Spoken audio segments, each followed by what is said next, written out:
So, Joe, Francis Ford Coppola is on Letterboxd now. Yes. He's joined everyone's favorite movie social networking site. The home of what's your top 4? Are we going to address that we're in a different studio? We should do that. No, Okay. We are in I say different studio. We're in a different part of the house, of the Movies Baby house this week. We are normally in the basement. Mm-hmm.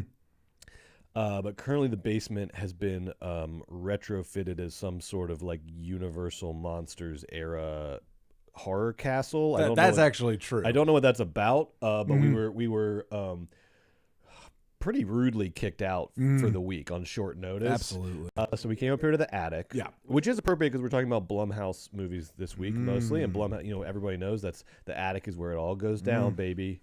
I love that. Is where it all happens. I like it up here in the attic. It's giving me an intense movie talking energy. Yeah, I like it a lot too. Yeah. I like it a lot. But as I was saying, Francis Ford Coppola is now on Letterboxd, and good. Welcome, Francis. He gave I think he's done 1 or 2 lists on there. Nice. He started doing reviews. I'll look him up. And he's been liking and 5-starring Coppola family movies. This guy's all about the family business. I love that. But he just gave a 5-star review. A 5-star review to his own forthcoming movie, Megalopolis. He gave Megalopolis a 5-star review on Letterboxd. Good. He said this movie is... It is the only movie he's reviewed great. so far. It's my master. And look, the guy's got good taste. I mean, he's biased. Obviously, it's his own movie, but he does have good taste. Brett, he didn't just give it 5 stars. Letterboxd head freaks will know that it's also of import that he also gave it a heart. He hearted 5 stars and a heart Wow. for his own movie, Megalopolis. Wow. Well, good for him. If I made a movie, I'd give it 5 stars. Now, right now, the average Letterboxd score for Megalopolis, for those that have seen it, and of course it doesn't go into wide release until next weekend, not this weekend. Right now, the average Letterboxd score is 2.9. So he's a little bit over the average there, but he's signing off on it. I mean, I love the bravado. I love the confidence. It's starting to feel a little bit like the marketing campaign for Megalopolis is sort of leaned into like almost like trolling territory a little bit. Like it's like I don't know. Like they've given up on this thing being some sort of just like unquestioned masterpiece, and they're leading into like the divisiveness of the movie, I think, which is good. They should have done that months ago. Well, that's how they started it off. Remember with the fake trailer, the whole point was... That was like 3 weeks ago though, right? Yeah. Okay, yeah. But that was the whole point, was like the divisiveness and the trollingness. And it sounds like Francis is carrying this through. But honestly, I found that the actual like Utopia and who's the other distributor? Lionsgate marketing for the movie has been terrible, Brett. Yeah. I feel like the Coppola stuff, I wish they leaned into the trolling and went 150% into this bombastic attitude. Now, the movie comes out in 2 weeks in wide release. In 2 weeks. So maybe in the next 2 weeks, we'll see an onslaught, a Fall Guy-esque onslaught of marketing for Megalopolis, where Adam Driver's out and he's going on Fallon, and the Megalopolis is doing a segment on the Today Show and all of that stuff. Maybe we'll see that. But until then, we're getting some of the softest, saddest Instagram squares I've seen in a long time, Brett. They need viral though. They don't need Adam Driver on the Tonight Show. They need some sort of viral thing to happen. They need viral. Yes, and I don't know They need not the bad kind, which they've had plenty of. Just one fun moment for Megalopolis. I don't think it's going to happen. Maybe like Aubrey Plaza and Adam Driver, they do a carpool karaoke, something like that. Could be good. Bring Corden back for a carpool, and then bring back Corden as the host. Bring back Corden to do a carpool karaoke. Okay. Have Coppola sit in the back, Aubrey front, Adam and Francis in the back. That's carpool great. Karaoke. That's great. What song? But the question is, what songs does Francis know the lyrics to that they could do together? Yeah. They're gonna do an aria from La Boheme. What are they gonna do? Something like that. Okay. Yeah. Well, best of luck to the man. I mean, Brett, their marketing strategy has yielded the worst pre-sales of any movie ever. Yes. We're gonna talk about this in the box office section. But as a little teaser, this is historically low projections for Megalopolis right now, which is the last thing Lionsgate needs. But we'll get to all that when we get to box office. For now, this week on Movies Baby, we're reviewing the new Blumhouse horror thriller Speak No Evil, starring James McAvoy, a remake of the 2022 Danish film directed by Christian Taftrup. Plus, we've got all the hottest Hollywood news and box office updates to satisfy your voracious cinematic appetite. And in the second half of the show, this is very exciting, for Patreon subscribers only, we are picking the top 10 Blumhouse movies of all time. I've seen some comments to this effect. You and I were talking about it. This is going to be our hardest list yet. I think our hardest list, top 10, simply by because of the fact that Blumhouse has so many like really good movies. It's like there's going to be. I know we have our favorites in this and that, but picking 10, like when you go through a lot of the catalog, you realize a lot of these movies are 3.5 star, sort of like out of 5. I mean, like good to really good movies, and there's like 30 of them, and there's very few better, and there's some worse. But like, dude, it is, and this is not shade. This is actually a testament to the success of Jason Blum and his company. But picking your favorites out of the pile of 3s and 3.5s, it will be a challenge. And also picking the top. I mean, I think it's going to be a bloodbath, which is nice because it's a horror list. Good. It's appropriate. We're ranking Blumhouse horror movies. No Whiplash. No Black Klansman. No Whiplash. None of their prestige awards. No Normal Heart. Just the horror stuff. Horror adjacent. And I'm glad we're up here in the attic for folks listening in the car. We have like a table in front of us tonight. We can get our elbows on it. We can get paper out. Right. We can write really graphs. How we could do graphs. We could arm wrestle. It's going to be pretty great. So come on over to the Patreon after the show. And the way we do it, if you listen to the show, we have to come up with one list. So I have my list. Joe has his list. I do. And then, but that's not. Do you just want to watch a show where people just read their favorites? No. Oh, good list, Brett. We are going to have to barter and negotiate and compromise. It's an exercise in the social contract, baby. That's what we do here. We're going to come away with one list, and it'll be the definitive list, as all our lists are, of the top 10 Blumhouse horror movies of all time. Don't miss that in the second half of the show, only on Patreon, patreon.com/moviesbaby with 5 Ys. But for now, we got the first half of the show to do. Joe, are you ready? Oh, yeah. Then Margo, roll that theme song.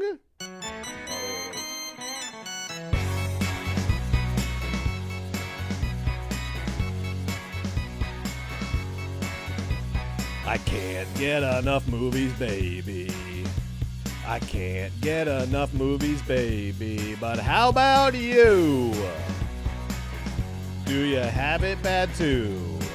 I know that you do.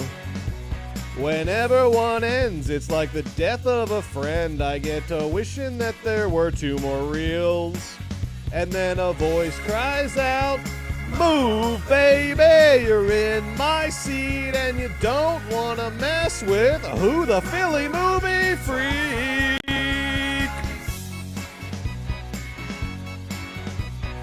Oh my God, he took his glasses off and he missed his cue. I can't get enough movies, baby. Oh, yes, it's true. Oh, I've got it bad too. There we go. He's back. Every night of the year, like the moon, I appear at all the movie theaters all over town. Every single one. Cut to black. Roll credits. Whoa, baby, I'm lost in a fog. I need someone to talk to. Hi. Whoa, it's the Georgia movie dog. Dog.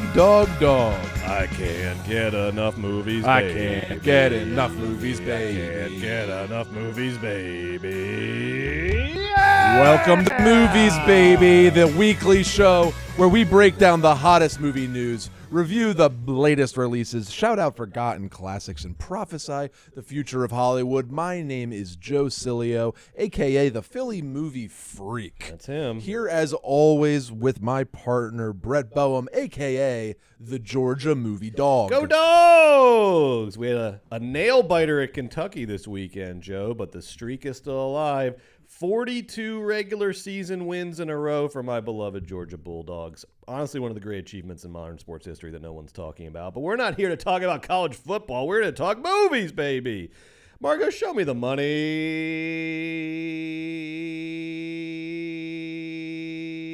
There it is. Oh, the box office returns. Wow. And what do we find this week? Well, it is Beetlejuice at number one for a second straight week with lot of movies, most movies this year would have killed for a $50 million opening weekend. Right. Beetlejuice doing it in its second weekend. That is so impressive. Look at that with the 187 million domestic gross. That's right, and it's up to 270 worldwide. That's off of a $100 million budget. So This movie is well into profit at this point and is only going to keep adding. So congrats to Tim Burton, the whole team, Warner Brothers. Yeah, congrats to David Zaslav, but mostly congrats to Tim Burton for Burton's back, baby. Oh yeah, Burton's back. I love it. Beetlejuice. When he's free of the Johnny Depp dead weight, the albatross is off his neck. He's back with his original crew.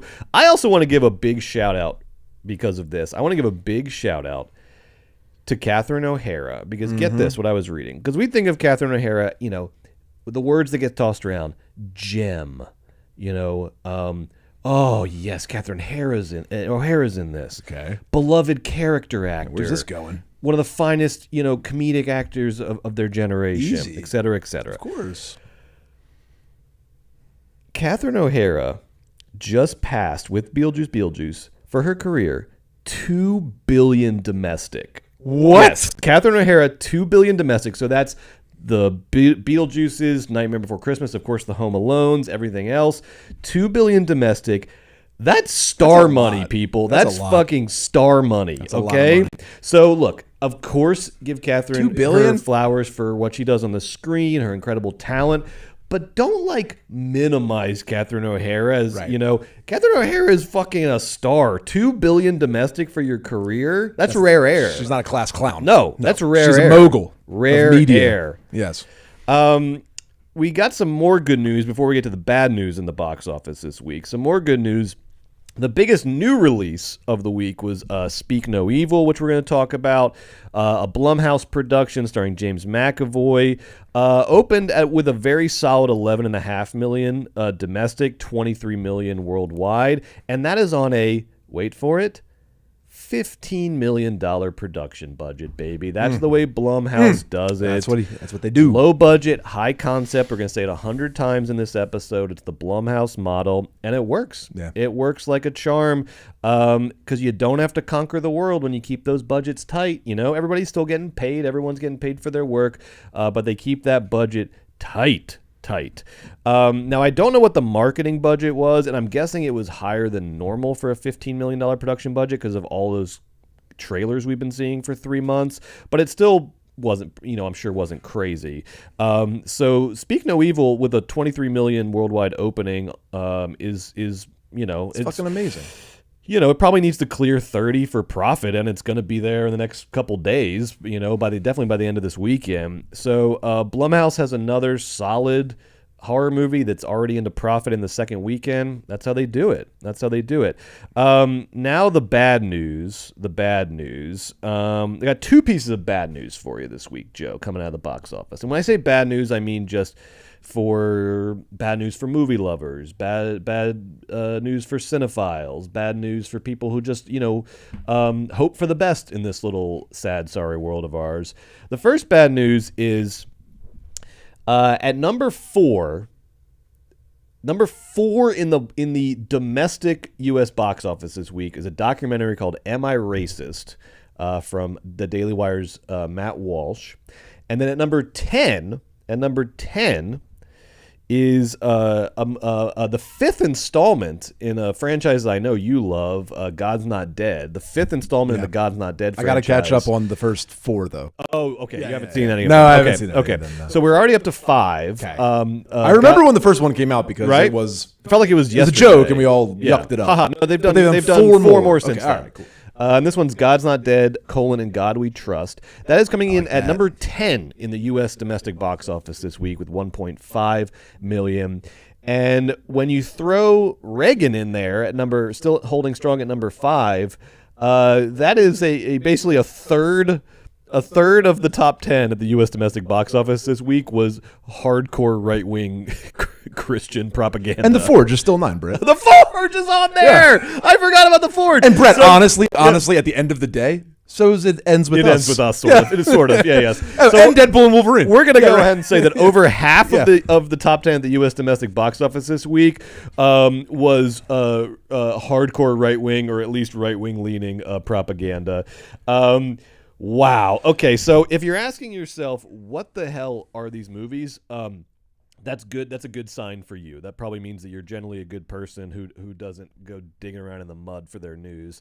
But I'll update you. So, Am I Racist is we'll call it a man on the street documentary with big sort of quotation marks around that about white guilt and the I guess that racism is an illusion or something like that by far right radical Matt Walsh of the Daily Wire, who previously made the transphobic documentary What Is a Woman. I mean, basically he's like, I appreciate you still calling them documentaries. I have to have a word. I just need like a noun. No, I appreciate it. Yeah.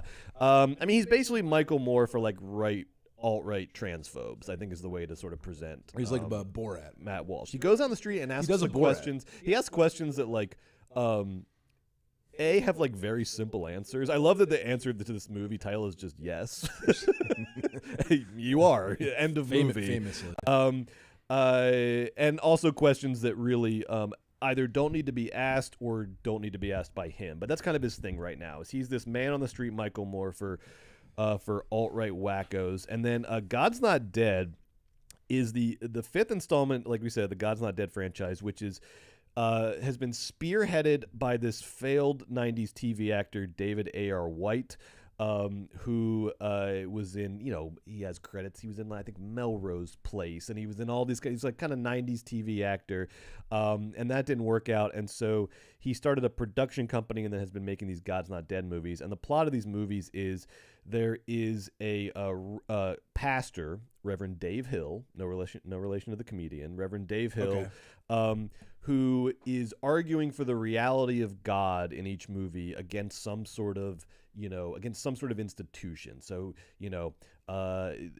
one movie is about like universities and how they don't believe in God anymore, and he has to prove to university professors that God exists. And then he's arguing in this fifth installment, it's the political one. So he is the pastor Dave Hill is going to run for public office, and he is in a campaign against an opponent, Peter Kane, who's trying to remove religion from public life and public policy. And then Reverend Dave Hill has to fight for the relevance of God in our political life. Sorry, wait. So is Dave Hill the guy in all the movies? Yes. Is it the same actor? Same actor, and cool. He produces them. Okay. Wow, so, it's really his thing. And then also, wait, Brett. Sorry, are they yes, little? Please. Are they Are these documentary-y kind of things too, or are they more feature narrative films? Okay, Narrative feature films, and they also star. This one also stars Dean Cain, of course. We got Isaiah Washington in there. Sadly, we have Ray Wise from Twin Peaks and other things. That's all right. Tim and Eric universe, but everybody needs to. He's survive. an actor. Everybody needs to eat.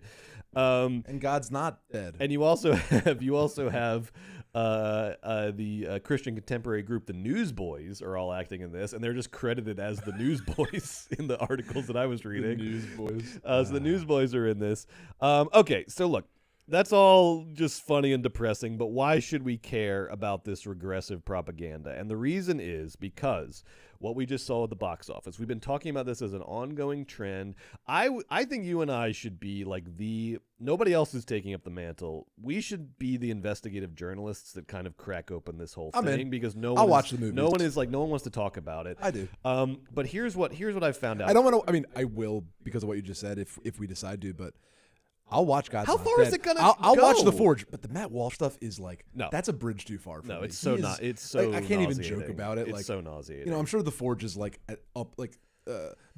scary, but like ultimately uplifting, and you can wash away all the badness. I'm sure Am I Racist is just like a hateful little watch. That man, Matt Walsh, is the smallest, angriest. He's such a husk. He's such a husk. slimy little fuck. I am not And interested in him. So at all. absent of charisma, you're kind of like, what's the draw? Even if I agreed with him on all this, like he makes fucking Ben Shapiro look like Johnny Carson. He really does. So Am I Racist came in at fourth this week with 4.5 million. It was the biggest documentary opening of the year, which, look, documentaries don't really open. You know, they like sort of accrue sort of over time. But I looked, and it was not only the biggest documentary that opened this year, it's the 15th biggest documentary opening of all time.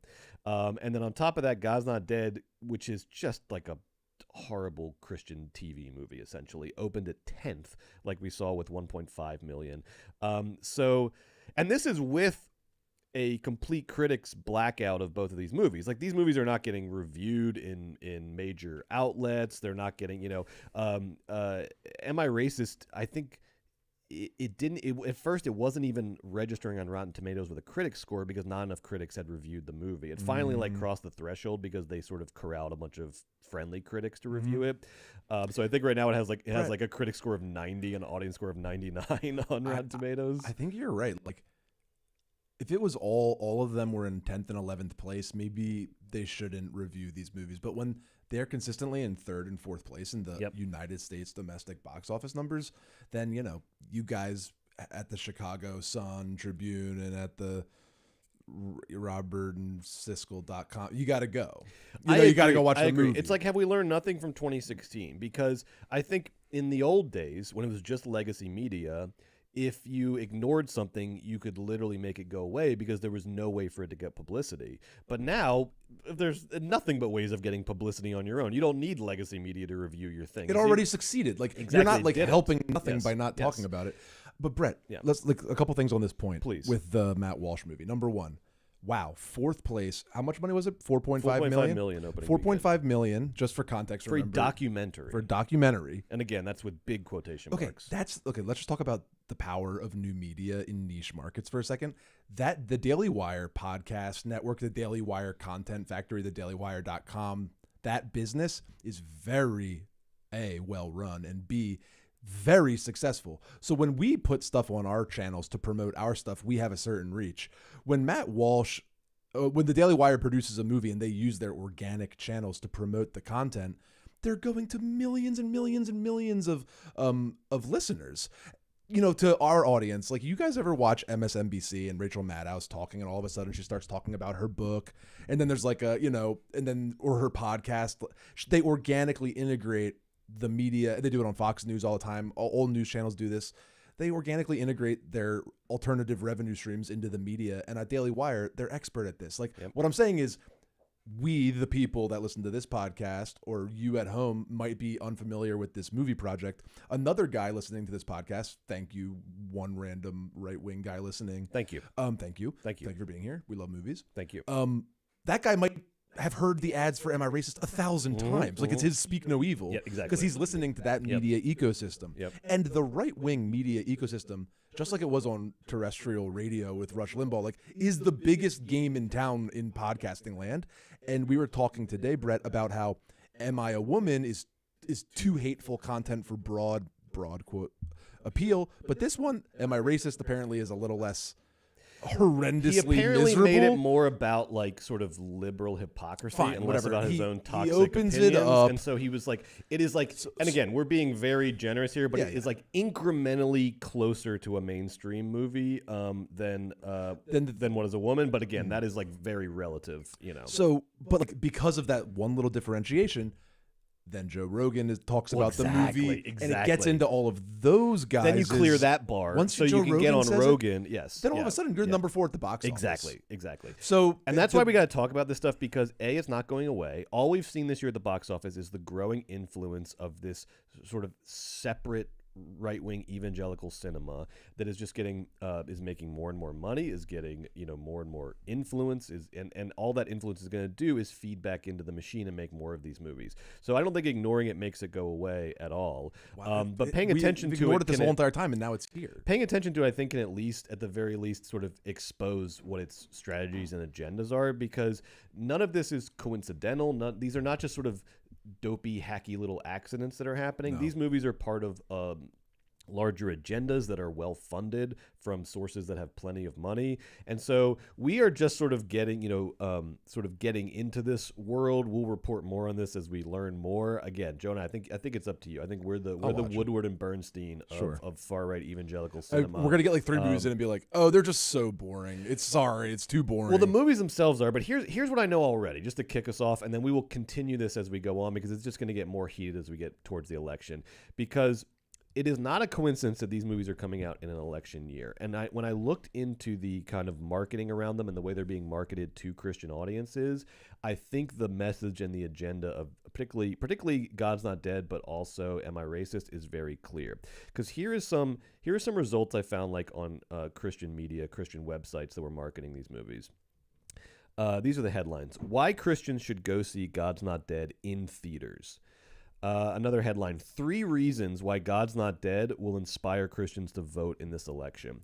And I think that's the important one because to me, the theme of these movies is getting evangelical Christians who have started to tire of Trump's antics. Oh, God. It's now that he's gone too far. Evangelical Christians who have started to tire of Trump's antics, still getting them to the ballot box in November seems to be the point of these documentaries. And the way they do it is by focusing on the culture war and not the candidate. And so I think that is the purpose of these movies. That is how they're being marketed. They're being marketed almost as a responsibility. If you're a good Christian, you're going to go see God's Not Dead in theaters. You're going to vote in November, right? Don't even worry about who the candidate is, right? This is fall in line kind of stuff. This is a fall in line strategy as we get closer to November, and I'm sure we're going to see more of it. And I looked a little bit, more into sort of who's making and producing and distributing these movies. And when you drill down into it, you find the common denominator is always, there's never a shortage of money if you want to do dirty, dark right-wing shit. There's no shortage of people that will pay for it because of course the culture war is a big smokescreen behind which the elites can do what they actually want to do with right-wing politics. But the other common denominator is these movies are always the backup plan for the people that make them. Meaning these are people like Ben Shapiro. These are people who wanted to make mainstream Hollywood movies and they failed, and then this became the backup plan. Because God forbid they just get out of the industry entirely. That's not an option. And so instead they go into the grift of right-wing evangelical cinema. Andrew Breitbart, Steve Bannon, Ben Shapiro. Exactly. The list goes on. And here are some others to add to that list. So the company that is handling distribution for Am I Racist is a company called SDG Releasing. SDG Releasing. You can go to their website. It's horrific, but you can go sort of get the whole story there. And SDG stands for Soli Deo Gloria, which of course translates to Glory to God Alone, in case you had any doubts about their intentions, but they hide it behind SDG Releasing, to give them a little production company shine. This is run by 2 guys, Kerry Solomon and Chuck Konzelman, not Chuck Klosterman, Chuck Konzelman. And if you look them up, the first hit I got on YouTube is a recent appearance they made on disgraced televangelist and convicted felon Jim Bakker's YouTube show. And the title of this video was Demonic Influences in Our Culture. So these guys are hardcore. This is not they'll edge towards the mainstream when they need to, but these guys are hardcore out there. And they are a writing, directing, producing team that, according to their website, has had a 15-year career had a 15-year career in mainstream film and television industry, and then in 2008 they responded to a call from the Lord and dedicated themselves exclusively to faith and values-driven entertainment. Go look at their IMDb's and you'll find a slightly different story, which is they completely failed at being mainstream producers, and then had no choice but to get in on this right-wing grift in 2008. But is going very well for them. They literally have the 4th biggest movie in the country this week. Another company, the company behind the God's Not Dead franchise, is called Pinnacle Peak. And that is the one that is founded by David A.R. White, who is the star of all the God's Not Dead. So he produces it through his company Pinnacle Peak. And like I said, he was a television actor in the 90s. He had credits on Melrose Place, Coach, California Dreams, Sisters. Okay. All right. Well, first of all, can I say one thing? He was the best friend of Burt Reynolds' son in the CBS sitcom Evening Shade, which ran for 4 years in the early 90s. So you said he was a failed TV actor. Sounds like he was a freaking the opposite TV actor. He was one of the great TV actors of the 90s. He wasn't one of the stars of Melrose Place. He just had a credit on it. Coach. Who do you play in Coach? I don't know, but he wasn't Craig T. Nelson. So, it's a good career. Look, minus the part after the TV. It is, or maybe I haven't seen the films. Maybe they're excellent. Hey, that's one thing. You know what we haven't said? We haven't watched the movies. Maybe God Not Dead 5 is really flipping strong. We're gonna go watch We're gonna watch these movies. We have to. I'll watch some of these movies. Every also, week I say I'm gonna go see the Forge. We're running out of choices. Yes. That aren't these movies. Like literally 4 to 6 of the top 10 box office this week you could claim as right wing movies. That's crazy. Here's what I will say. Well, you know what, we're definitely going to keep talking about it. Right. We're going to keep talking about this because I think somebody's got to talk about it, and it might as well be us. And by the way, like we mean explicitly, politically, right wing pieces of like motivated Christian propaganda. We're not talking about like Dirty Harry. Like no. We all like a rough, like a hard-edged, gritty flick. We're talking about like pieces of content designed to harm. Yes. Right. Yes. No, we're not talking about just the general fact that Hollywood has been in the pocket of the CIA for 50 there's years. so many like we're going to talk about conservative movies in Hollywood. Intentional propaganda. Pieces of Christian propaganda. Yeah. And look, and before if you want to, I don't know who I'm talking to now, but if I can see the comments. This gets clipped by Carson, which you should definitely do, Carson. And then we start getting called coastal elites and this and that. You guys. I want to tell you something. Here's my CV that gives me the authority to talk about this. I grew up Southern Baptist outside of Atlanta. I went to church 3 times a week as a kid. I speak this language, baby. I know these people. So that's why I feel personally a responsibility to talk about this. Now, here's why I feel and expose it for what it is. I look down on these people, so Yes. I feel like I'm Joe better. is a coastal I'm elite. better Sorry. than them, so I can talk down to them. But that's why I'm actually totally kidding. That's where our little hardball Yeah. dynamic comes in. Is Joe's the coastal elite, and I'm the Georgia hick, right? Who grew up with all this bullshit. Right. But I understand this world, and so I think I'm gonna with your help together, we're gonna stay on this beat. We're gonna stay on this beat. Here's why I'm in. I didn't have to go to church 3 times a week, but I'll tell you what I did. I grew up in no small way on conservative talk radio. That's right. Philadelphia sports talk radio and conservative talk radio, which ran in my car and in my household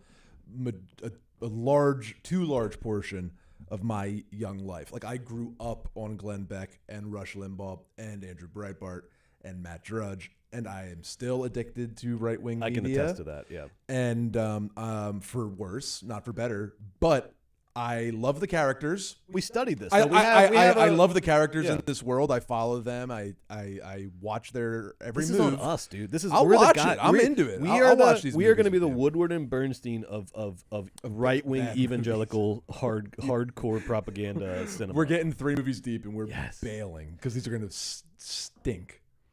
God's I Not wonder Dead. if there's next week we're going to rank God's Not Dead. The Patreon explodes. Best of right.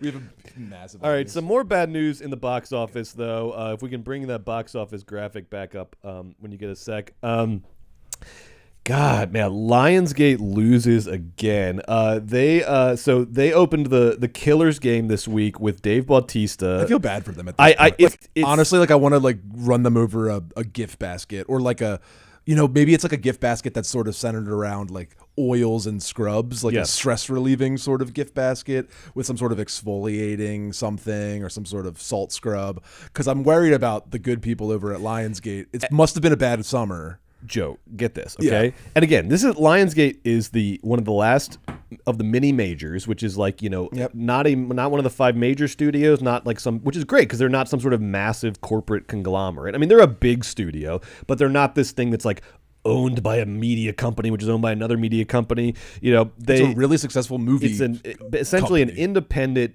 mini major studio, and they are responsible for some very successful franchises: Saw, Hunger Games, Rambo, Divergent, John Wick, Blair Witch. Saw. Saw the Twilight. I mean, they've got a big catalog that makes them a lot of money, and I think they're a very valuable part of the Hollywood ecosystem, or whatever you want to call it. When I see the Lionsgate title card, I say, okay, Here we go. Here we go. I love Lionsgate. Let's go. This year, though, out of the 9 movies that Lionsgate has opened widely this year, this is the 8th one, Killer's Game with Dave Bautista, 8th one to open below 10 million, and the 2nd to open below 5 million. I'll say that again. And this is not like Neon or A24. This is a studio with like major studio aspirations. They open 9 movies. 8 of them open below 10. 2 open below 5, which is nearly impossible to open below 5 million on a wide release. Like Reagan opened to like 4.5. Yes. You know, right? Or whatever, you know. Fucking Am I Racist open to 4.5. Am I racist? Yeah. 4.5. So not great. And they had success with as always with low budget horror this year. So Imaginary and Strangers Chapter 1 turned profits, but overall, I mean, Borderlands, Crow, The Killer's Game. Oh God, Killer's Game. And Brett, we didn't see it. We didn't even talk about seeing it. I wasn't quite aware it was out. Joe, I honestly thought it was like a Netflix movie. Like it's like that's how I wasn't aware it was that's how out. low key and sort of poor the marketing was. It on has one hand, that's on us. On the other hand, that's on you, Lionsgate. yeah. Nobody in America saw it. It has kind of a fun, kitschy plot with Dave Bautista in it, where he's a hitman that like he thinks he's dying, and so he puts a hit out on himself. I saw for the trailer. I insurance, just had no idea. But then he turns out he's out. not dying, and Who so he has to cares? kill all the hitmen that are He's coming to kill him. thin now, or he lost his bulk. He's tight. Kind of he's a little svelter. He's debulked. He looks cool. He looks very cool. He on looks the red very carpet cool these days. He looks cool before. He looks cool and now. This is a shit Sunday already, and we don't even have the even shittier cherry on top, which is Megalopolis coming out in 2 weeks, which is going to just be the. I mean, you're talking box office. Yeah, which is also Lionsgate. You know, they're the ones that agreed to distribute it. That's what I'm saying. So like Lionsgate is having like a historically bad year. I mean, this is crazy. Borderlands, Crow, Killer's Game, Megalopolis is like. That sucks. That's tough. I mean, again, we've said it once, we said it twice, we said it 100 times. We are living in a world of a lot of financial shenanigans where people pre-sell international distribution rights and this stuff, and they develop a sort of padding, where it's hard to really like bottom out. But like, in the old days where a bad movie would just end a studio, if this was like, any previous decade, these 4 in a row would just end the studio. If the they studio just would be lived and over. died by their balance sheet and a certain amount of capital, they'd be done. So look, bad choice. I still will not be surprised if we see Lionsgate shopping themselves around, over Christmas, seeing if they can get a buyer. Or now that they've lowered the interest rate, maybe Lionsgate like sells 20%, gets a big maybe they expand, maybe they go full major. They have to do something because this is you can't live vertical off your back vertical catalog. integration, Lionsgate World. We can go for like this Jigsaw ride, the Divergent plunge. Well, but when studios start to just live off their back catalog, like I think MGM started doing at a point, that's when the sales coming. That's when it's like if you're just living off your back catalog, all the IP, all the back. You sell to Amazon or whatever. They, like you said, they have an exit. They own a lot of really valuable IP. They're good in the back catalog, but like. You gotta keep churning that money machine, Man, baby. That is so bad. Time for John Wick 6. Yeah, jeez. No, I mean, I've got to think that next year's Lionsgate, next couple years is just going to be sequels to big. Yeah, it's got to be. They got to lean on the franchises. 100%. And speaking of Megalopolis, Joe mentioned it, but we'll just say it again. According to some sort of, because look, we love box office stuff. We love going deep on box office. There are, God bless them, I love them. There are people on the internet who are like savants of the box office that are like, you think of sabermetrics in baseball, just the most advanced analytics. There are people with box office who go so deep. I love reading these websites and like subreddits. There's one boxofficetheory.com that has like a forum where everybody's weighing in on stuff, projections, and there's a sort of power user over on that forum, somebody who's really respected over there and authoritative, that says that Megalopolis, they've looked and it has the worst pre-sales for any movie that this person has ever tracked. As of this Tuesday, only 0.8% of the 30,000 plus seats available for pre-sale have been sold. 0.8%. And again, pre-sale, who knows what that means, but he's just judging. I know what that means. It means you can go online and you can buy tickets to Megalopolis, and 0.8% of those seats have been sold. And he's saying that relative to other pre-sale statistics, this is the worst that he's ever seen. Historically abysmal pre-sales for Megalopolis. I'm trying to see how many seats they sold. So it was 300,000. And the thing is, it's not like with 30,000. Let's say 30,000. 30,000 seats available. Yeah. What's 0.8%? They sold 8% of them. 0.8%. 0.8%. Yeah, they sold 240 seats out of 30,000. I mean, I haven't bought a ticket to pre-sale, but yeah, but ours are bought, so that's 242. Oh God! All right, so, and the thing is with Megalopolis, it's not like it's gonna like pick up steam after it comes out. It's not gonna find its audience. No, it has one weekend. Its one shot was buzz, like pre-release buzz. You got 2 weeks less. Let's see some marketing, please. I mean, Coppola's gonna have to like rob a bank Why or something. didn't He's gonna have they- to like do something so high profile and crazy to get eyes on this. Why thing. didn't they just cut a trailer? Maybe they did this and they watched it. Why didn't they just cut a trailer, making it as simple as possible and just treating it like a movie? Like, I understand the plot is probably narratively cuckoo, but I'm sure there's a log line. I know there is. Adam Driver is an architect who can control time. Okay, you can work with that. They should. Why didn't they just cut a trailer for like the movie, pretending it's gonna be like relatively regular, and then be like, from the guy that brought you The Godfather, Adam Driver, Aubrey Plaza.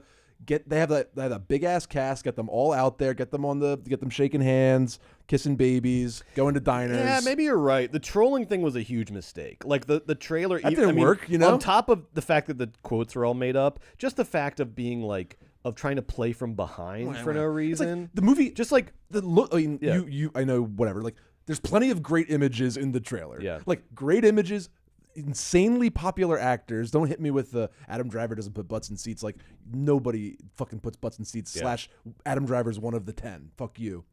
Driver, Plaza is enough. Coppola is young. Remember. I want to see them. You know what the good comparison is?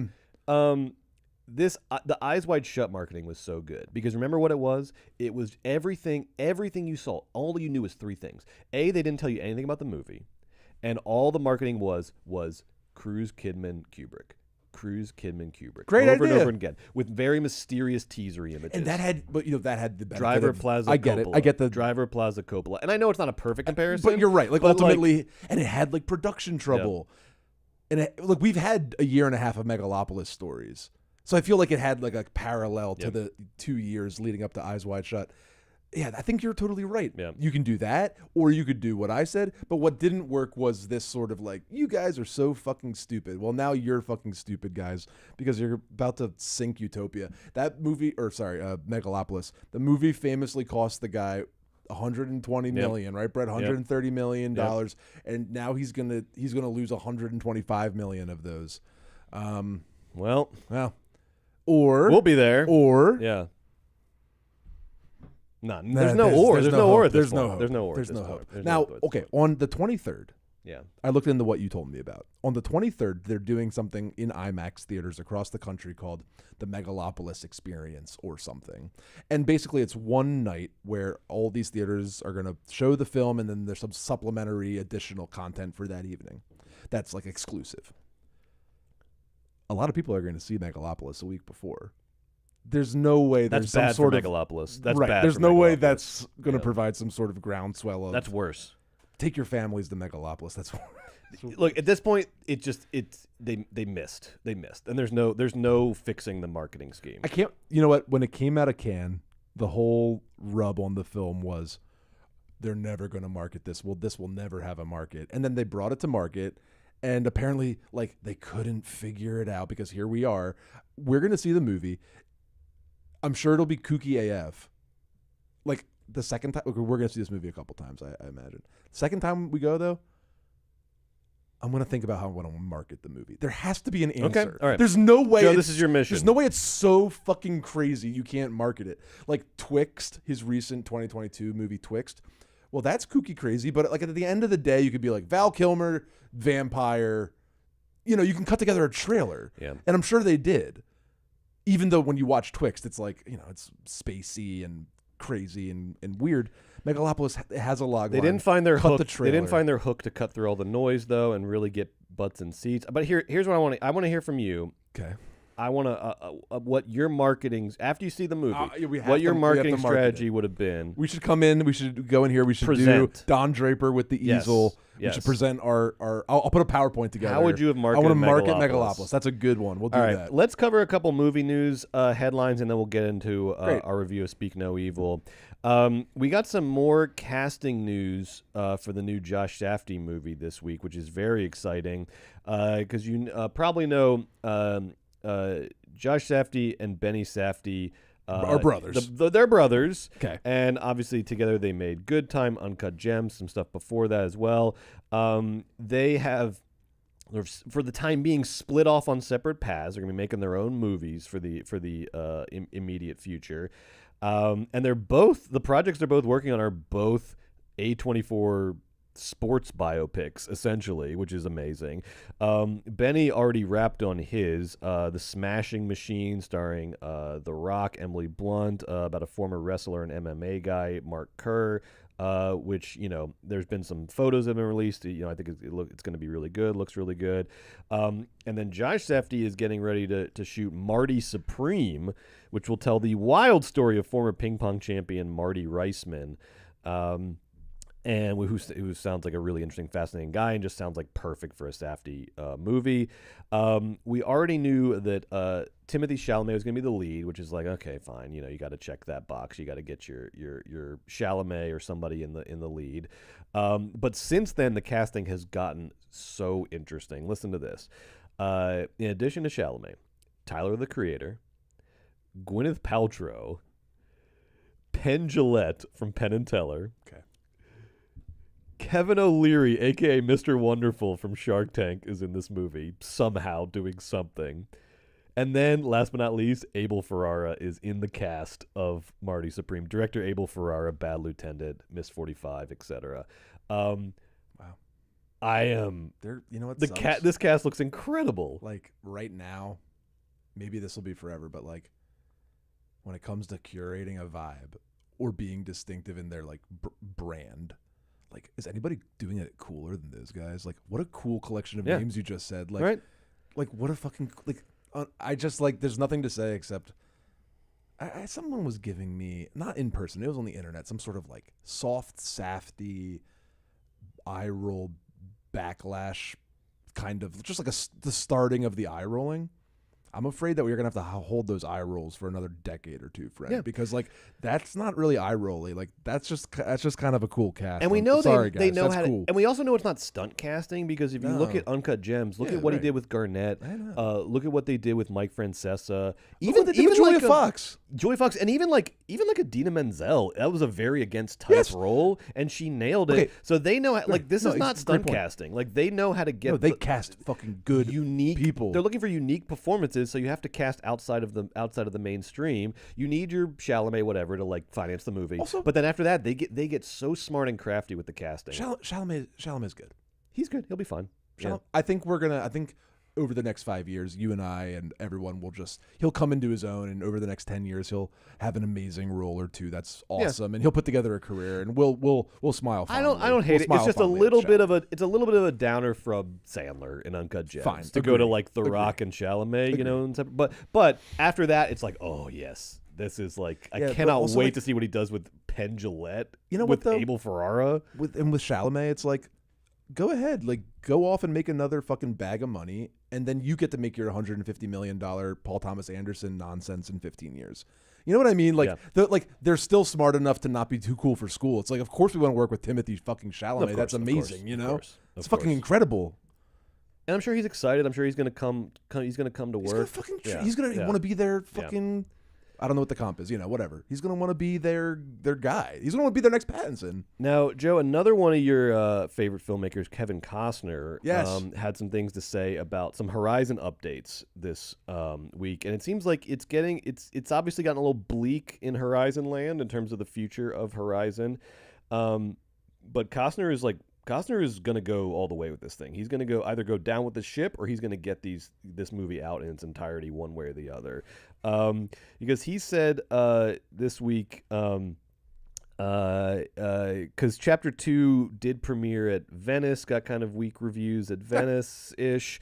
At the usually friendly Venice Film Festival, got some weak reviews. He said, and then 3, he has filmed.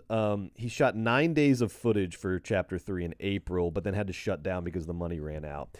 And then the money didn't come in from parts 1 and 2, so now he's kind of stuck. But this is what he said. I have to hurry and not let the rock fall back downhill. I got to go put my hands on it again and start to push it up. This is in Venice, he said this. And also, this is from the amazing website, worldofreal.com. This is what Costner said in Venice, quote, becoming visibly emotional as he spoke. Joe is loving this. It's a rope that I cannot let go of. I don't know how I'm going to make Chapter 3 right now, but I'm gonna make it. All right, Kevin. I have a question for you. I guess sell your house? I don't know. You know what I think. Yeah. I think that rules. Yes, you do. I think that's cool. I think that's funny. I think that's what crazy people, actors, artists are supposed to do. But yeah, what do you think about that? And here's the thing. All right? What's wrong with that? He's Kevin Costner. It's my just fucking charisma and just like chutzpah and just like he doesn't believe he's gonna fail, or if he does, he'll die trying. That's valuable. Look, I love the spirit. It's my favorite kind of spirit. It is a great spirit. Come hell or high water, the show must go on. Great one spirit. way or another. The only thing that I would say about it is, I feel like he's edging into art. Like, this is art. Like, leave that vibe to the like. You're Kevin. Do you have to do There's this? plenty of vibe to go around. Do you have to do There's this? plenty of vibe to go Like, around, and we need more of that vibe. This is what we do. Brett, who gives a fucking shit what we do? We need Kevin Costner to do this. We need Francis Ford Coppola to do this. Who gives a fucking shit that we, scrap and I don't know. We might have to claw? revise this whole thing about how great it is that Coppola and Costner put all their life's like Why? resources into They these movies. either put it 'Cause into what are a we house. getting out The of it? movie. Which movies? Megalopolis and And Horizon? two of my fucking favorite movies, one I've seen and one I imagine I like. I wonder if the actual lesson from Megalopolis and Horizon is that film is a collaborative medium, and that it's actually important to have. It's actually important to have sort of guidelines that you have to work within and be creative within. Because when did Coppola produce his best work? When he had to lay down on the floor of Robert Evans' office and convulse until they let him make Godfather, right? When he had to sort of negotiate his way through Apocalypse Now. When he had opposing forces that he had to sort of fight against, and not fight against just himself in a vacuum until the money ran out. But it's a fun challenge, and it's cool to see. It's beginning to feel more like self-indulgence and less of a creative risk that deserves our sort of unquestioning praise. I'm down to criticize the movie if it stinks. Like, the movie could just haven't seen the movie. I haven't seen the movie. I have seen Horizon Chapter 1. Fine. Though. Okay, fine. But just about Megalopolis, down to be critical of it. Love the fucking. It's just a fun idea. Like, it's a funner thing for me for him to have done that than for him not to have done that. Like, what's this? No skin off my back. Like, thanks for doing a fun thing. Yeah, it's giving us something to talk about. It's fucking fun. And then Kevin Costner is also insane. Great. That's really fun. That's a fair point. The film, the movies are more fun when people are insane and do risky things. Brett, I don't mean 50% of the offering annually. I mean 2 guys sometimes being kooky. All right. It's fun. Also, I like Horizon. I get that it's not the fucking Godfather. I understand that.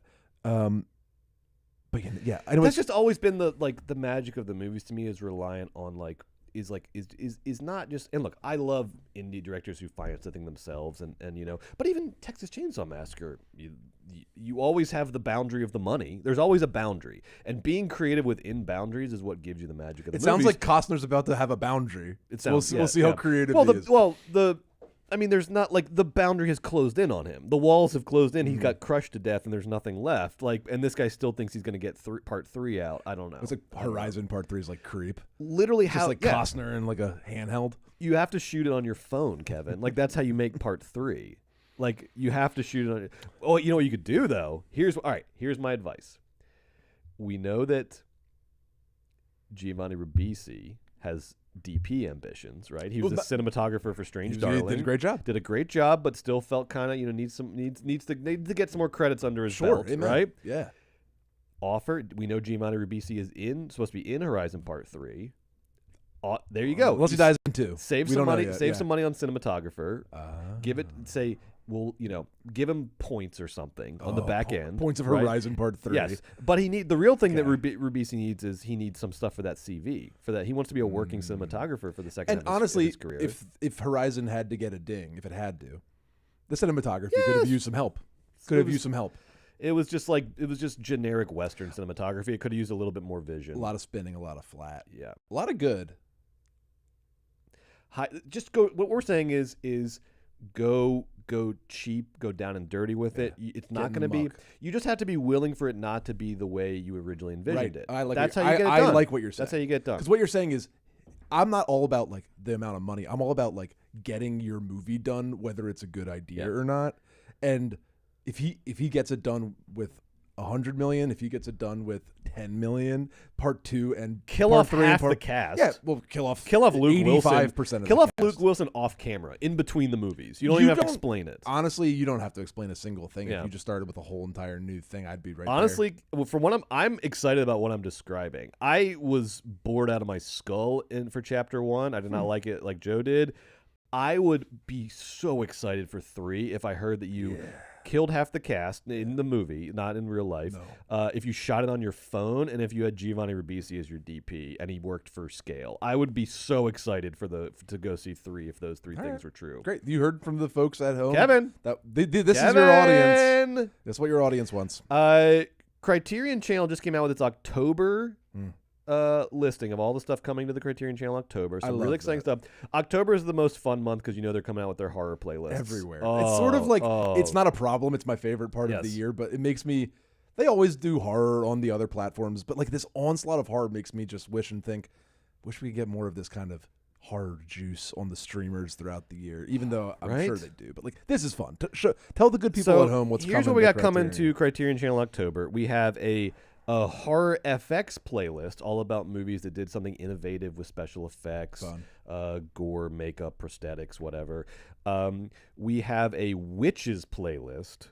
Starting, of course, with Haxan, the silent film about the history of witchcraft. Which is great. And then ending with a movie that I've never seen but has been recommended to me several times, The Love Witch. I've never seen The Love Witch. I've heard it's very good. It's good. And then a lot of cool stuff in between. And then you're going to be very excited about this, Japanese horror playlist. A lot of hits on here. Cure, Ring, Audition, Ichi the Killer, Pulse from our guy Kurosawa, The Grudge 2, also a Stephen King playlist with a couple Stephen King adapted movies, including The Lawnmower Man, Dolores Claiborne, Christine. I've never seen Christine. I've never seen Christine either. I want to watch Christine. Here's what I want. Here's the ones I'm looking forward to. A couple sort of like deep cuts, because obviously there's some real like big hitters, heavy hitters in here. But a couple deep cuts I'm looking forward to that I've never seen. I've never seen Christine. I would love to watch that. And then 2 more that I wanted to shout out. The Company of Wolves, which is in their Horror FX playlist, is a 1984 British gothic fantasy horror from Neil Jordan. Of course, directed The Crying Game, lots of great stuff, starring Angela Lansbury and horror stalwart David Warner from the Omen and other things. That sounds good. I would love to. It looks like a sort of like neo fairy tale sort of thing. The pictures I was looking at looked very interesting. So The Company of Wolves I'm excited for. And then another one I've never seen from one of my favorite directors, Tobe Hooper, Life Force, 1985's Life Force, sci-fi horror. He collaborated on it with Dan O'Bannon, from who came up with the idea for the original Alien, and has just been sort of a secret weapon to a lot of your favorite sort of horror movies and franchises over the years. These are good ones. Life Force, Tobe Hooper, and Dan O'Bannon. Who's in this thing? We got a young Patrick Stewart's in this. I cannot wait to watch this. Space vampires. Okay, yes. So definitely Life Force, The Company of Wolves. Very, very excited for. Christine, anything else that you kind of stood out on these lists that you're looking forward to? Lots of great stuff. I got 2 shout outs, Brett. Please. Really quick. Please. And you've heard of these movies. That these aren't fancy or tricky. They're just, if you haven't seen them, it's time. Number 1, Ju-on, The Grudge, the original Japanese Grudge. The original Grudge. It's just great. It's fucking awesome. Is it as good as Pulse? No, but Pulse is as good as the fucking Godfather, folks. But the Wawa coming out. Ju-on is amazing, and it's so scary, and I love it. So that's my one rec. If you haven't seen the original Grudge, Grudge away. And then number 2, I never say it enough on this podcast. Top 10 of my greatest movies of all time. What? If you haven't actually seen Frankenstein.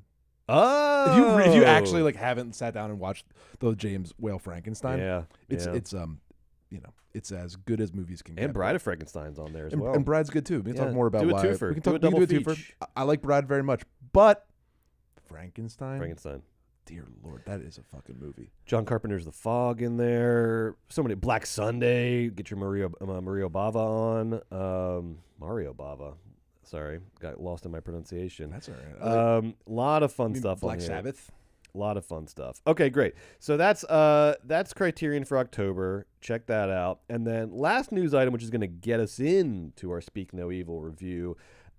We all know, we've been talking about this on the show, we know that Joaquin Phoenix dropped out of the new Todd Haynes movie, which was Joaquin Phoenix's project to begin with, dropped out of the new Todd Haynes movie 5 days before shooting, threw the whole project into turmoil because the funding was dependent on him. Now we're not sure if the movie's going to come out. There might be a lawsuit. Bad look for Joaquin. But it turns out that this is not new for Joaquin Phoenix, because this week, while he was on the press tour for Speak No Evil, James McAvoy revealed that he was not actually the original casting choice for Split, M. Night Shyamalan's Split, which is a Blumhouse movie and might show up on our list in the second half of the show. Split, a movie where he is just physically jacked. It's the first time we saw McAvoy, just like muscly McAvoy, he also is playing multiple characters. He's playing a character with a personality disorder, multiple personas. So it's a very challenging role. And not like 4, like 15, like so many. So many. It's a very challenging role, physically, mentally, emotionally. It turns out Joaquin Phoenix was supposed to be in Split and dropped out 2 weeks before shooting, and then McAvoy came on with just 2 weeks' notice and jumped into this movie and gave that performance. The Joaquin bad press continues going into Joker 2. He's really catching strays because he's like, how is the Speak No Evil press tour about me now? Yeah. But the bad press for Joaquin continues. I mean, I don't know what to tell you, dude. Don't drop out of movies 5 days before they start shooting. And then B, holy shit, James McAvoy did Split with 2 weeks notice. How is that possible? You watch that movie and you're like, he must have been preparing for this role for a year. Mm-hmm.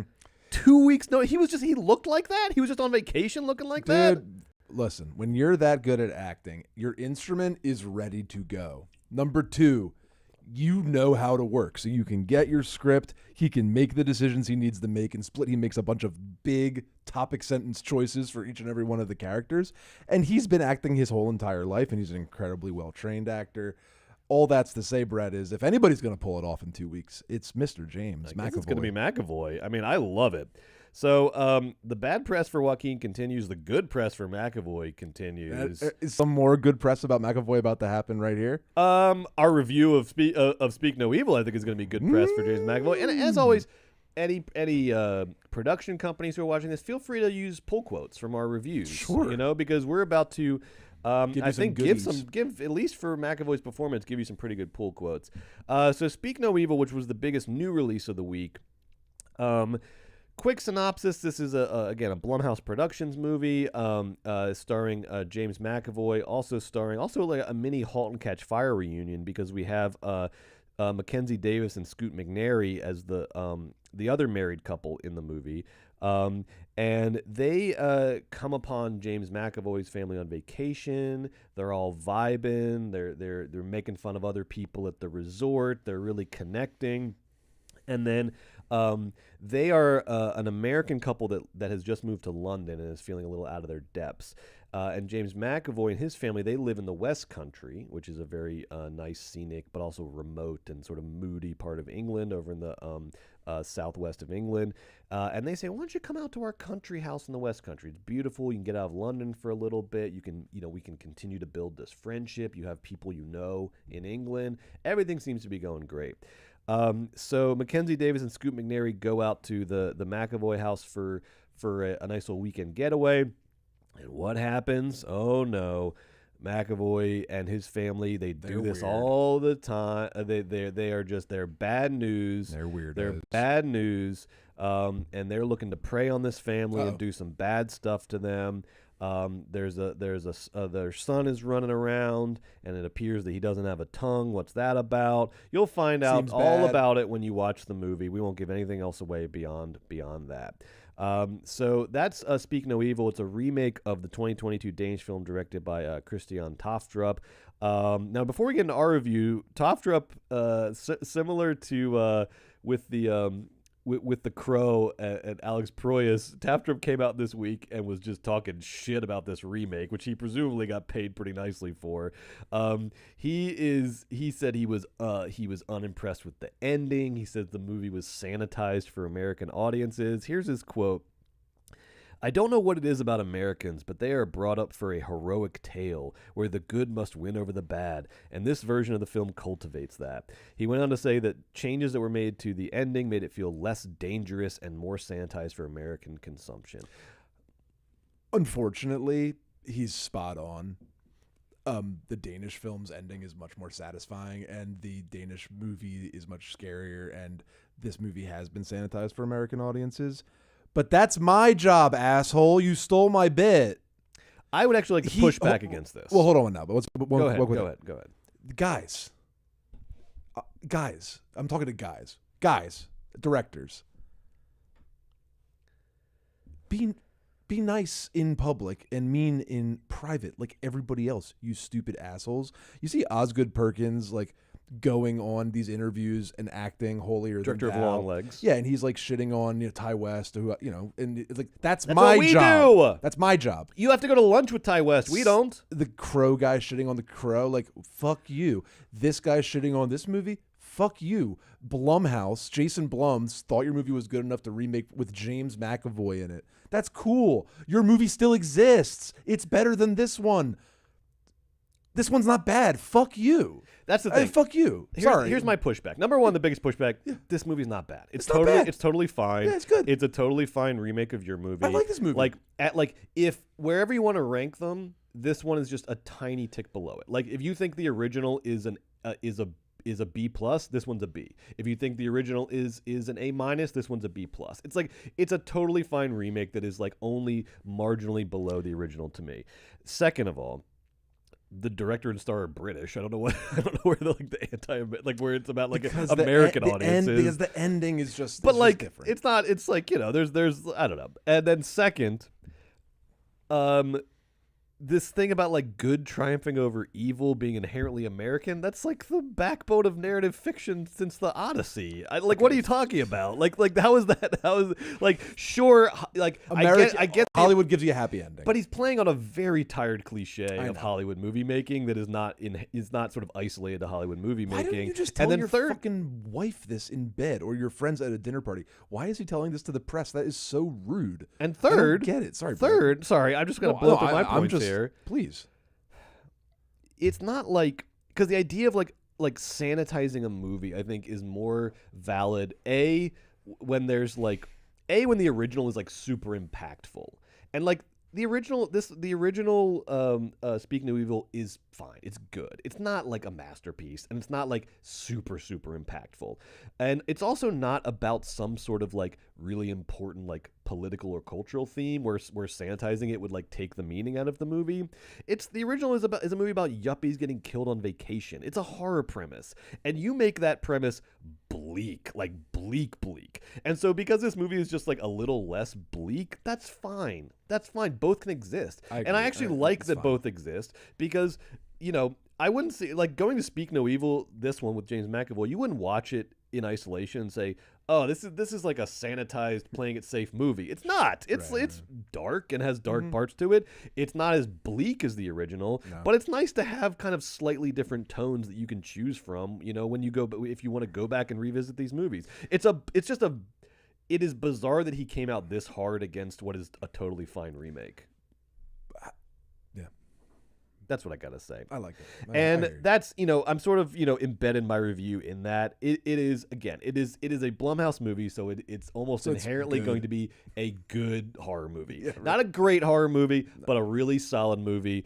It's Yep. also like, I actually liked the changes that were made, because what happened was this was a great movie to see in theaters with an audience. My audience was like, I had like an old school see a horror movie in a theater experience with this, where I saw it in a packed house at AMC City Walk, and people were talking back to the screen. There was like a lot of like, don't go in there kind of stuff going on in the audience, like a lot of like, oh, when stuff happened, oh no, like there was a lot of like audible reactions. People were like really enjoying being there and watching the movie. There was a lot of like laughing at parts, but not like mocking the movie, just like enjoying the Horror vibe, movie enjoying the laughing, horror vibe of the movie, enjoying how crazy it was getting, I love that enjoying how laughing. just sort of jacked and wild McAvoy was throughout the whole movie. And if they had maintained the bleakness of the original, you would not have that response in the theater. You would have just like deathly silence as everyone sort of slowly dies on the inside. And so making it a little more Hollywood, I think, was a bonus, because it made it more fun to watch in a theater. His already exists. Thank you. It already has Thank that you. ending, and you already did it. You want a And carbon copy thank you of for your movie? Why Yeah. would you want to watch the same fucking movie? Also, it is the same movie, but also your ending's better. It's fine. Why'd you have to say it to the press, you meanie? Here's my review. Yes. Or here's my added review. I like that your audience was emoting, because I was emoting, and my emotion during this movie was multiple times of unforced arms moving up to my face, covering my eyes, and me like peering through my fingers, not at like the horror, but at the horror cringe. McAvoy's a master of scary, cringy guy. And this movie really just lives and dies on moment to moment James McAvoy's character being weird and cringy and uncomfortable to be around, and scary, and that terrible, understated, seething with a smile sort of maliciousness that McAvoy does so enthusiastically and so well. It really is fun to watch, and his character really is like painfully awkward.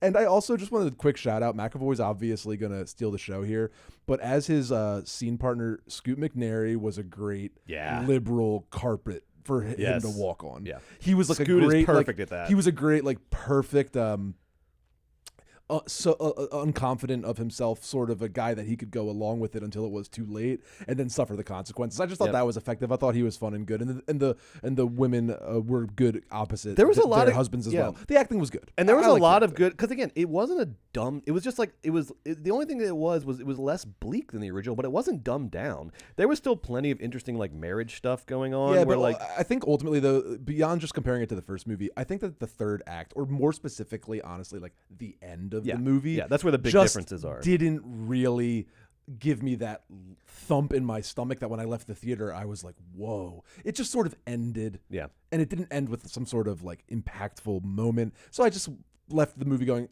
that was really good. But I think, like you said about Scoot, there was some very interesting stuff in his character in terms of he was doing that thing where like he's siding with like the like scary red flag other guy because it's the only other adult male in the room, like even to the extent of like siding with that guy against his like own wife. That is such a like cowardly husband move. I like Scoot the cowardly husband. Yes, that's like there were some nuanced moves around the marriages and the like marriage politics that I thought were really well handled and facilitated what is like kind of a hard plot to pull off. It is because by the end, the cliche, don't go in there. We all know it's in there. I just felt like in this movie, in Act 3, the Scoot and what's his scene partner's name? I forget her name. I apologize. Those two were like, how could they keep going back in that fucking house? How could they keep like doing one more thing? And I know that at the end they were like threatened and they had to kind of, but it was quite repetitive, and it heightened nicely, and it really was engaging, and I liked the performances. But I do think it wasn't a great movie because it was repetitive. It kind of landed soft, and it didn't really thematically have any sort of impact outside of, oh my God, I would hate if this happened to me. Mackenzie Davis. Thank you. Let's talk, though, about the star of the show a little bit more, James McAvoy, because we got our first taste of just unhinged McAvoy in Split and then in Glass, which is 2016 and 2019. There's also a movie that I like that's underrated, Filth, which is based on the Irvine Welsh novel that came out in 2013, which was like Dirtbag McAvoy. He didn't look like, you know, like a professional wrestler yet, but he was starting to do like Dirtbag, you know, McAvoy in Filth. But starting with Split and Glass, we got this like shock of this like jacked up, crazy, ripped gonzo version of James McAvoy that was so intoxicating and bizarre and Split. And then we get it here again in Speak No Evil. And I have to say, this guy is on one. I am so team McAvoy. He's just such a remarkable, like, physical actor. I mean, you talked about the instrument before. This guy has nothing but instrument. From the face is so expressive, and then you combine just like the pulsing shoulder muscles and the body, and it's so threatening. He was like more ripped than ever in Speak No Evil. Like, he was buff. He was, yeah. And if there is, you know, the movie is not heavy on themes, but if there is there's definitely some stuff around masculinity because, you know, the only real explanation of why McAvoy is the way he is because his dad abused him, and then he's passing that sort of, you know, it's like cycle of abuse. He's passing that on to his son, etc. He's just a guy that just has like a lust for violence and domination is kind of what explains his character. And you can see that, you know, it starts out with little microaggressions and then builds to just, you know, outright sort of violence and menace by the end of the movie. But that sort of critique of masculinity is all the more powerful because of how sort of maxed out James McAvoy's physicality is. And I think McAvoy is now presenting directors with a rare and unique opportunity if they cast him in their movies, which is that, you know, right now there is sort of this, I think, reductive split among Hollywood actors where on one hand you have your Timothée Chalamets, you have your baby girls, your rodent boyfriends, and then on the other hand you have your Dwayne The Rock Johnsons, your Jason Stathams, your alphas, your, you know, your Batistas, red pill UFC adjacent military industrial complex spokesmen, and never the twain shall meet. Those are the two camps, you know.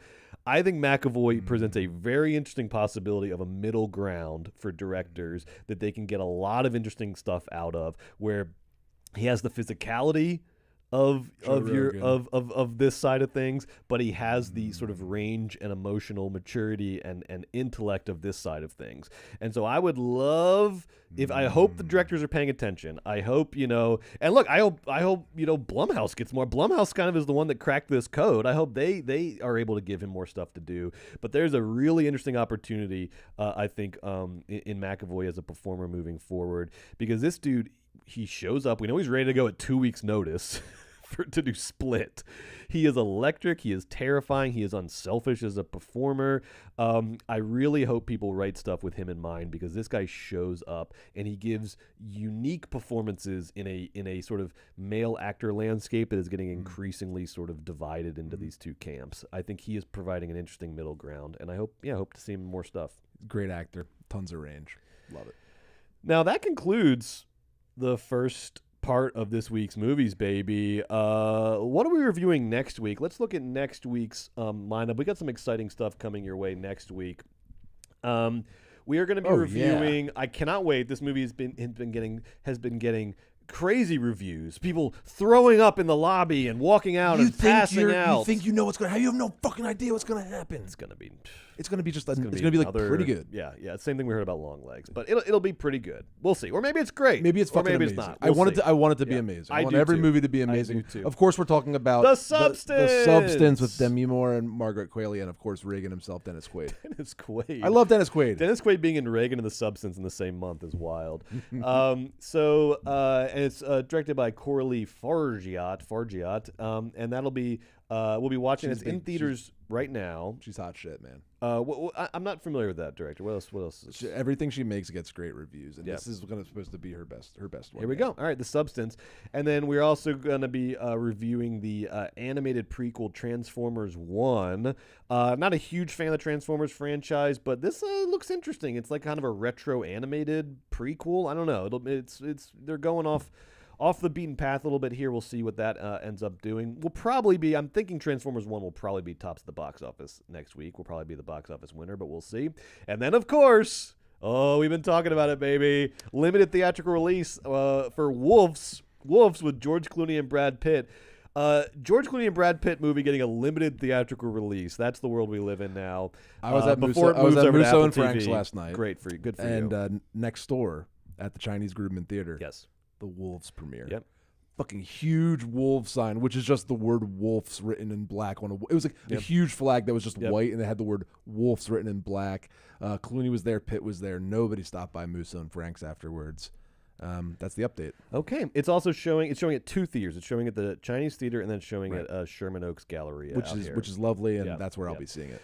So we'll be talking about Wolves before it comes out on Apple TV, and then in the second half of next week's show, this is very exciting. I cannot wait for this. The last time we did Weekend at Bergman's, we were looking at movies from 1999, the best movie year ever. And that was a lot of fun. And we teased that the next time we do Bergman's, the next time we do a run of Bergman's, we're going to do the 1980s, movie from the 1980s.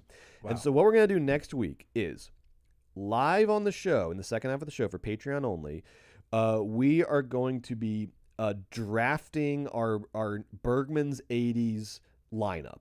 So we're going to come in with a list of art house movies from the 80s, a list of popcorn movies from the 80s. We're going to ask the Patreon to help us out with this, and then we're going to start matching these movies up, because you know what Weekend at Bergman's is? It's our other show where we watch a popcorn movie and an art house movie that share a theme, and then we have to tell you which one we like better, and we have to be honest. That's what we do. You got to be honest. So we're going to be doing our Weekend at Bergman's 80s lineup live on the show. We're going to pick it live on the show. And then I think we're going to be kicking that off in October with some horror 80s matchups, and then we'll be doing it sort of, I think we're going to sort of do like 2 episodes a month as the second half entertainment on Thursday nights, and then we'll get through, we'll work our way through the Weekend at Bergman 80s, and then we'll eventually pick the best movie of the 1980s like we did with 1999. I can't wait to find out that lineup. That's going to be a lot of fun. It's going to be a lot of fun. I can't wait to do Bergman's. It's just joy. That's the purest joy movie watching experience. It's just you watch 2 movies in a row and you have no choice. You but have to be honest. Like there's no grace period. There's no time that changes your opinion. You just watch 2 movies straight up, come in and just tell which one was better, and we get into it. So see there, we have to wear costumes. So I'm very excited for that. In the old seasons, and like who knows what happens now. And we will be wearing costumes, and Joe can interpret that however he wants. If he wants to slap on a hat that just has the movie title written on it, then that's what Never he wants done to do. I will be in full costume. Never did that for every episode of Weekend at Bergman's, and you can find all of this, including the Weekend at Bergman's back catalog, ad-free on Patreon.com/moviesbaby with 5 Ys. 5 Ys. And the chat is already shouting out potential 80s pairings. I'm keeping a list of these. I'll also create a little post on the Patreon where you can shout out your suggestions. Get them in. It's going to be great. It's going to be great. And then right now, in about 5 to 10 minutes, we are coming back to do our hardest list that we've ever made, which is top 10 Blumhouse movies. We watched a shit ton of. We've already seen a lot of them. We went back and rewatched a shit ton of Blumhouse movies. I got my list. I did a lot of rewatching. I did some double checking because this list is serious. This list is very serious business. It's very serious. All right. So stick with us if you're on the Patreon. If you're not, go over and sign up right now for a free trial. You don't have to pay anything today. You can sign up for a free trial, and then you can keep this party going to help us pick the top 10 Blumhouse movies of all time. So we'll see you in about 10 minutes for that. Thank you for joining us. Bye.